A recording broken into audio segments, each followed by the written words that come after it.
لی گوری راپورتین میدیای هتانها 800 اندامن گروپن چکدارین سوریه دشاره ولاتی لیبیا و قراباغ ده هاتنه کشتن.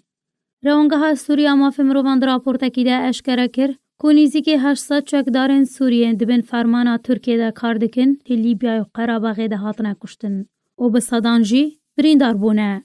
روانگاه سوریه مافی مروان بلاف کر شو دست بکا شر آذربایجان و ارمنستان لهرمان قراباغ و شر لیبیا و در دورا 800 چکدارین سوریه هاتنه کشتن سرباری بریندار کرنا به هزاران.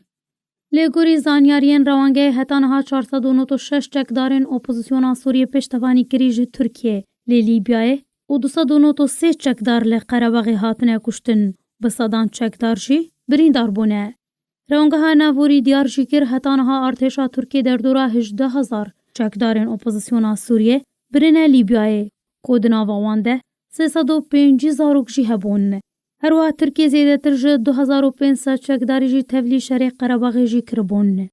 روانگه دا زانین جی به رکتنا آگر بستی آدنا برا آذربایجان و ارمنستان ده. ترکیه شاندنا چکدارین سوریه بو انین شر لقراباغ راوستان دیه.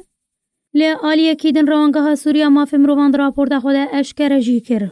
کو کمپانیه که اولکاری روسیه جی نیزیکی 4000 چکدارین بسر رژیم سوریه و جی و گوهست بون لیبیای لی پشتی بداوی بونا اپراسیون لشکری بشک مزنج چکداران و گریان.